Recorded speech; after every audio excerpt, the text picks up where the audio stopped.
Alright, so this is episode 11 of season 1. It's called Hug.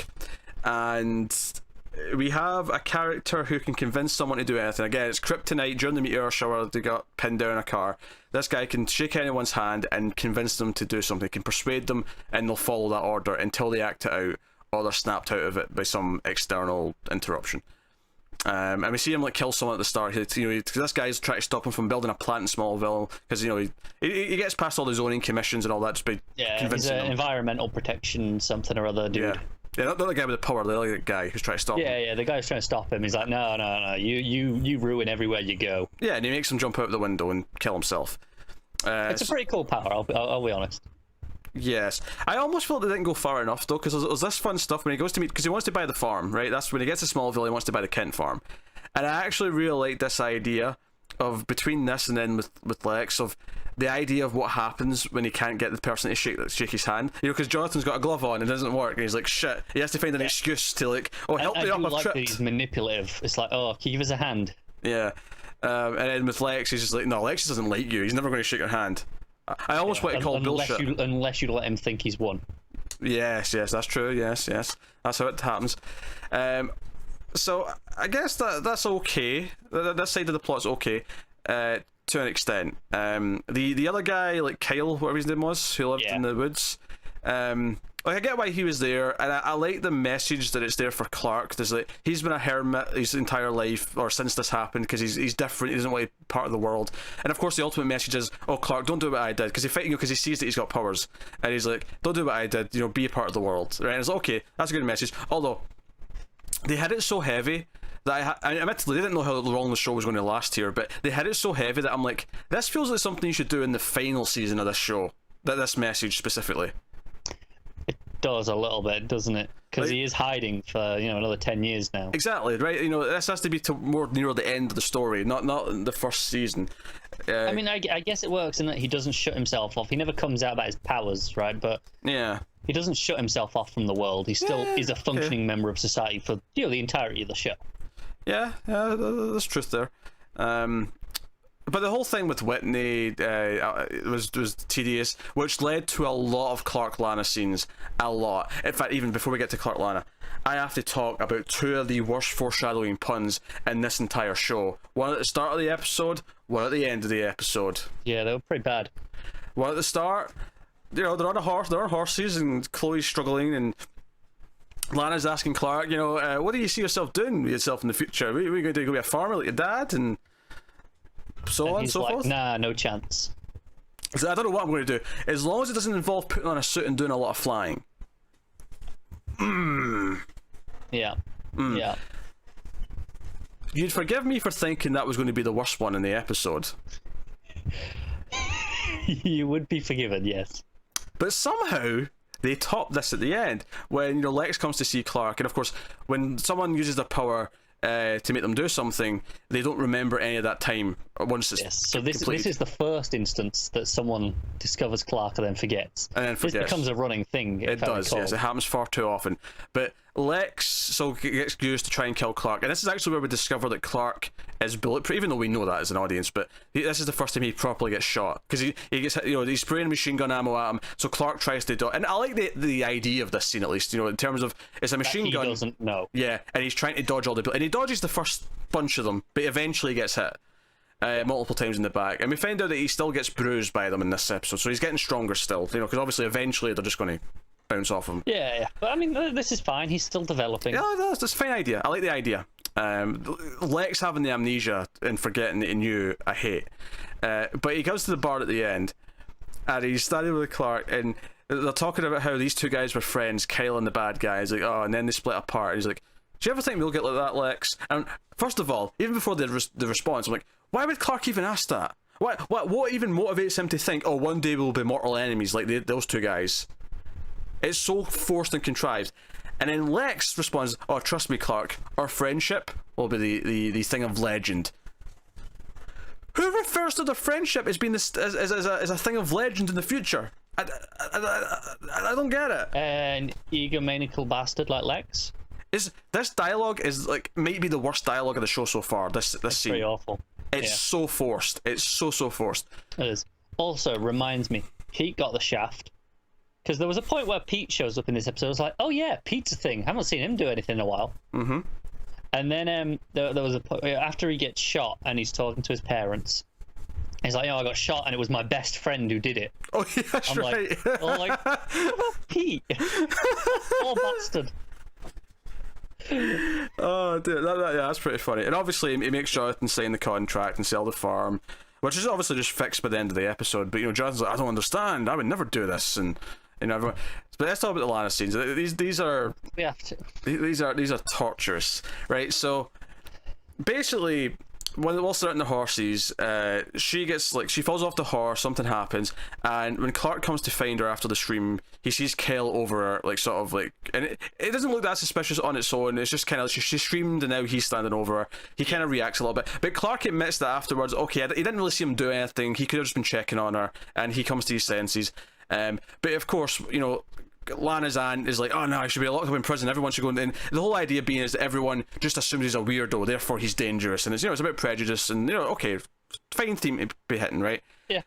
But Lana's thinking this, Whitney especially, and Whitney's dropping, he's like, oh Clark, if I was there I'd have done something. Stare. That way he stares at him after he says that. And it's like, what do you say to that? Yeah. It's like, no, he's just misunderstood. He's an okay guy, whatever, right? That's kind of what we're learning throughout the episode. So, Whitney gets convinced by the bad guy to go and try and kill the guy, and Clark falls him out. Kill Kyle, and Clark stops him. Everyone forgets, and Whitney's like horrified by the idea that Clark doesn't believe that, because Clark's like, yeah, Kyle said you swung at him first.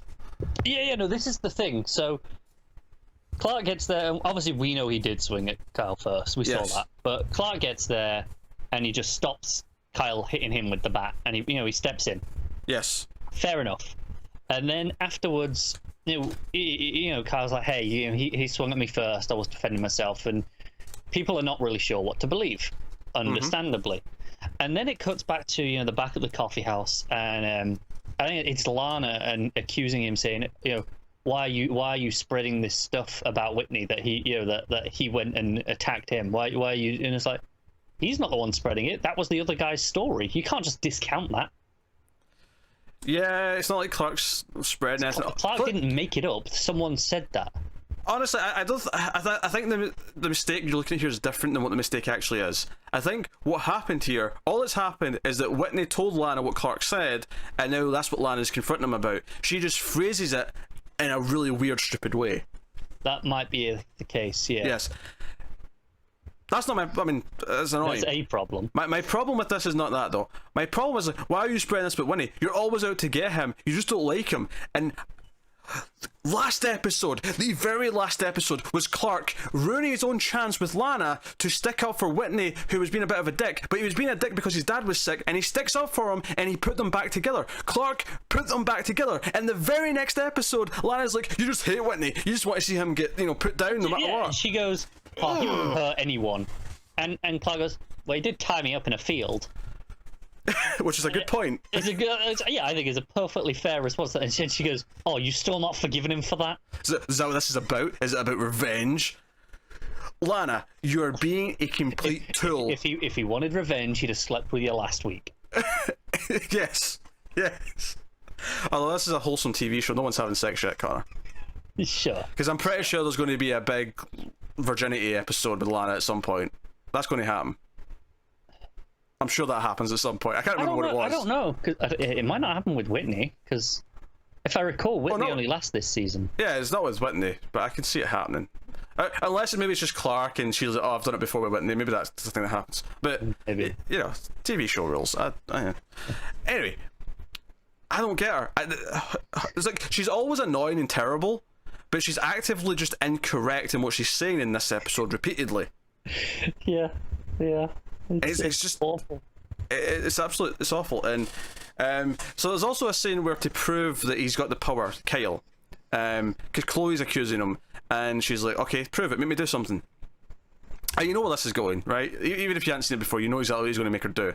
And he shakes her hand, he's like, alright, you have feelings for Clark, act upon him, tell him now.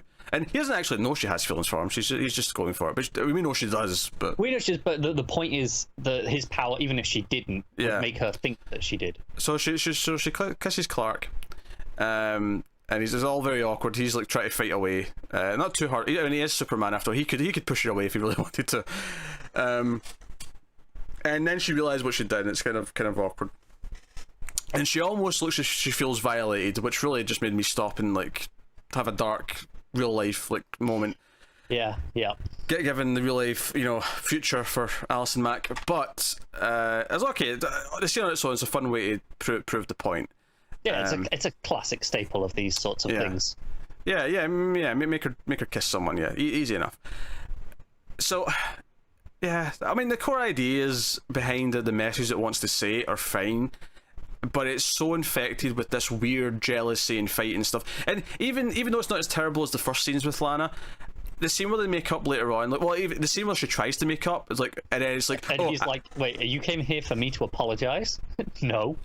Yeah, because she's like, "Oh, I thought I'd come and save a relationship, or a friendship, but I guess it wasn't worth trying." It's like, you coming just to like demand an apology from him is not saving your friendship. That's you just making an ultimatum. And then secondly, when they do actually make up at the end, it's like, oh yeah, our friendship's worth more than one fight. We'll be friends for a long time, Clark. I'm like, this dialogue is awful. No one speaks like this. No one talks about their friendship with someone in these terms where they quantify it and talk about how long it's going to last, or talk about like, Connor, how often? When have we ever sat and talked about our friendship and said, "Oh, our friendship's really good. We're lucky. It's going to last a long time." Yeah, I don't think ever, unless at some point when I was absolutely hammered. Yes, maybe when you're drunk. Yeah, that's when it sounds okay. Is when you're drunk. Yeah, but that only works if the other person is drunk as well. Then I can believe that as plausible writing. And equally, when two friends fight, they don't necessarily have to actually talk about the fact that they can survive a fight. They just get over it and move on, and the thing will patch up. Yeah, it's fine. I don't get me wrong. I don't know. Maybe high school shite can get away with it. Don't get me wrong. This is not something that this show is like solely guilty for. This is something that TV writing in general is guilty of. Yeah. It just feels like everything's turned up to 11 on this one. Like all the bad writing quirks, all that stuff is all turned up to 11, and it makes me want to just like throw blades at every character. Not gonna do much good against Clark. Yeah, I'll kill the rest and he'll be upset. Then we got Mopey Clark. Is that much better? Well, in your world, the show still goes on. Yeah, for some reason. And we still have to watch it. That's. I don't know what's going on here.